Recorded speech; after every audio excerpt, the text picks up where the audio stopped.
రాష్ట్రంలో తొలి విడత పంచాయతీ ఎన్నికల పోలింగ్ ఉత్సాహంగా జరుగుతోంది. ఉదయం 11 గంటల వరకు దాదాపు 45% పైగా పోలింగ్ నమోదైనట్టు తెలుస్తోంది. ఫస్ట్ ఫేజ్లో 189 మండలాల్లోని 3834 పంచాయతీల్లో ఓటింగ్ జరుగుతోంది. రేట్ అప్డేట్స్ యాదగిరి లైవ్ ద్వారా అందిస్తారు. యాదగిరి, పోలింగ్ కి సంబంధించిన అప్డేట్స్ ఏంటి? చంద్రిక, ఇవాళ మొదటి విడత పంచాయతీ ఎన్నికలు కొనసాగుతున్నాయి. ఉదయం 7 గంటలకు పోలింగ్ అనేది ప్రారంభమైంది. అయితే ఇప్పటి వరకు చిన్న చిన్న సంఘటనలు తప్ప ఎక్కడ కూడా ఎలాంటి ఇబ్బంది లేకుండా చాలా ప్రశాంతంగా ఈ పంచాయతీ ఎన్నికలకు సంబంధించిన పోలింగ్ కొనసాగుతున్నది. మొదటి విడతలో 3834 పంచాయతీలకు ఈ పోలింగ్ జరుగుతూ ఉన్నది. అయితే ఇప్పటి వరకు దాదాపు 11 గంటల వరకు చూస్తే మనకు ఈ పోలింగ్ పర్సెంటేజీ 45 నుంచి 50% వరకు ఓవర్గా వచ్చినట్టు తెలుస్తూ ఉన్నది. మరికొద్ది సేపట్లోనే ఈ మొదటి విడతకు సంబంధించినటువంటి పోలింగ్ ఎంత పర్సెంటేజ్ అయ్యిందనేది మరికొద్ది సేపట్లో అఫీషియల్గా వచ్చే అవకాశం ఉంటుంది.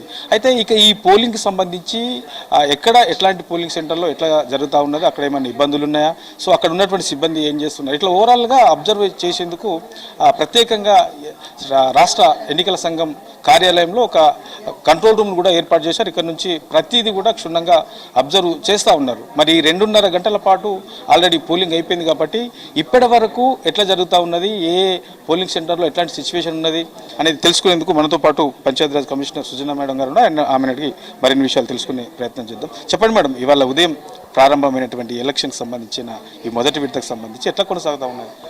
ఈరోజు మొదటి విడత ఎన్నికల్లో భాగంగా ఉదయం 7ంటికే కూడా మన పోలింగ్ కేంద్రాలన్నీ కూడా రెడీ అయిపోయి పోలింగ్ మొదలైపోయిందండి.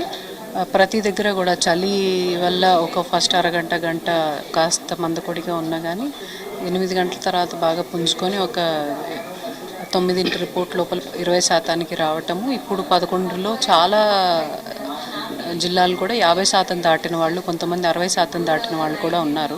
చాలా ప్రోత్సాహకరంగానే ఉందండి. పోయినసారి కంటే కూడా ఈసారి ఎక్కువ పోలింగ్ శాతం నమోదవుతుందని మేము ఆశిస్తున్నాము. అలాగే సరళి చూస్తే కూడా అలాగే ఉంది.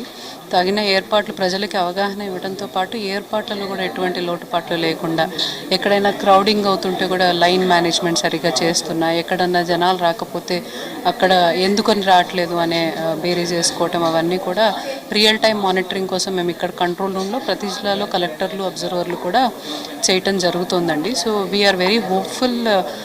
పోయినసారి జరిగిన ఎలక్షన్స్ కంటే కూడా ఇంకా ఎక్కువ ఓటింగ్ శాతం నమోదవుతుందని మేము ఆశిస్తున్నాం. ఇప్పటి వరకు చూస్తే మనకు 11:30 వరకు చూస్తే కొన్ని జిల్లాలలో మీరు అన్నట్లు ఇందాక 50 నుంచి 60% వరకు కూడా పోలింగ్ శాతం నమోదైందని అంటూ ఉన్నారు. సో ఇంకా గంటన్నర టైం ఉన్నది. అంటే ఓవరాల్గా మనకు ఈ మొదటి విడతకు సంబంధించిన దాంట్లో ఎంత పర్సెంటేజ్ నమోదయ్యే అవకాశం కనబడుతుంది? యాజ్ ఆఫ్ నో మనం యాంటిసిపేట్ చేయలేం కానండి. ఇప్పుడు కొన్ని చాలా డిస్ట్రిక్ట్స్లో 60% దాటింది 11 గంటలకి. ఇప్పుడు ఇంకా 2 అవర్స్ టైం ఉంది. అండ్ చలి అదంతా ఇప్పుడు ఏమీ లేదు. ఇళ్లలో కూడా అందరికీ వారి పనులు అయిపోయి పోలింగ్ స్టేషన్స్కి వచ్చే అవకాశం, జనరల్ ఎలక్షన్స్లో లాగా కాకుండా ఇక్కడ పోలింగ్ స్టేషన్ మనకి ఇంటికి దగ్గరగానే ఉంటుంది. తక్కువ ఓటర్లకి ఒక పోలింగ్ స్టేషన్, మహా అంటే ఒక 100-200 మందికి ఒక పోలింగ్ స్టేషన్ ఉంటుంది. సో చాలా సులభం వచ్చి వేయటం.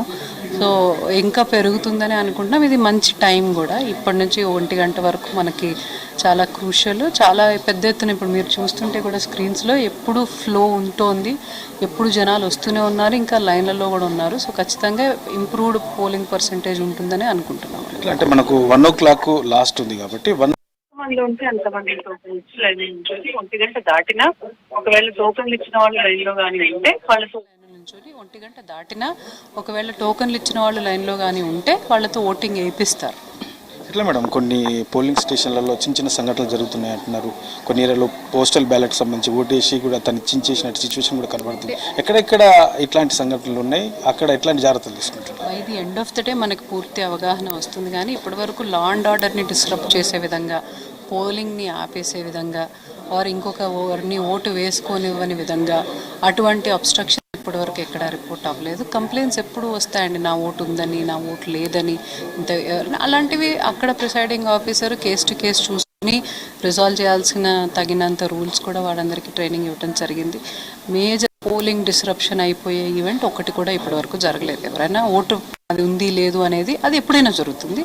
అవి హ్యాండిల్ చేసుకుంటూనే ఎలక్షన్స్ కంటిన్యూ చేస్తాం. సో మిగతా ఇంకా ఎలాంటి ఇష్యూస్ అయితే ఏం రాలేదు ఇప్పటివరకు అయితే. థ్యాంక్ఫుల్లీ ఇప్పటి వరకు ఎటువంటి డిస్ట్రప్షన్స్ లేవు, ఎటువంటి law and order major issues లేవు, ఎక్కడ పోలింగ్ ఆగిపోయినట్టు కానీ జరగట్లేదని కానీ ఆపుతున్నారని కానీ రానివ్వట్లేదని కానీ ఎటువంటి కంప్లైంట్స్ కూడా ఇప్పటి వరకు లేవు. మేడం ఇక్కడ నుంచి మనకు ఈ కంట్రోల్ రూమ్ నుంచి అబ్జర్వేషన్ చేస్తూ ఉన్నారు కదా, ఇది ఎట్లా ఉంటుంది ప్రాసెస్? ఇప్పుడు మేము చూస్తుంటామండి, ఎవరన్నా ఓటింగ్కి రాకపోతే అక్కడ ఎందుకు రావట్లేదనో, లేదా కొన్ని దగ్గరలో మరీ లోపలికి ఎక్కువ మంది వచ్చేసేసి ఎక్కువ మంది లైన్లో ఉన్నారు అన్నప్పుడు ఎందుకు అంతమంది నిలవ చేశారు, మెల్లగా చేయండి అనో, లేదా ఒక ఓటు ఇవ్వడానికి ఎక్కువ టైం పడుతోంది ఇంకో మనిషిని రావడానికి, దానివల్ల కూడా పోలింగ్ స్లో అవుతుంది.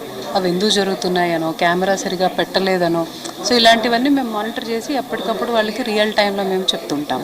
మాకు పోలింగ్ని దానివల్ల డిసిప్లిన్లో చేయడానికి ఏదైనా ఇబ్బంది జరిగితే నేరుగా మేమే చూడటానికి మాకు అవకాశం ఉంటుంది. అట్లా ఎక్కువగా కొంత రద్దీగా ఉన్నాయి కానీ అట్లా ఎక్కడన్నా మనకు అనిపించింది? పొద్దున్న చూసామండి, అంటే చాలా మంది లైన్లో ఉండేసరికి వాళ్ళందరూ రూముల్లో కూడా వచ్చి లైన్లో నిల్చోవడం, కానీ లా అండ్ ఆర్డర్ దృష్టిలో ఒకళ్ళు ఇద్దరు కంటే ఎక్కువ రూమ్లో ఉండకూడదని మేము అక్కడ పోలీస్ వాళ్ళకి చెప్పటం, వాళ్ళు బయటకు తీసుకొచ్చి మళ్ళీ లైన్ బయట నించోబెట్టడం, అది జరుగుతున్నది. చాలా దగ్గర అక్కడక్కడ జరుగుతూనే ఉంటాయి, చెప్తూనే ఉన్నామండి.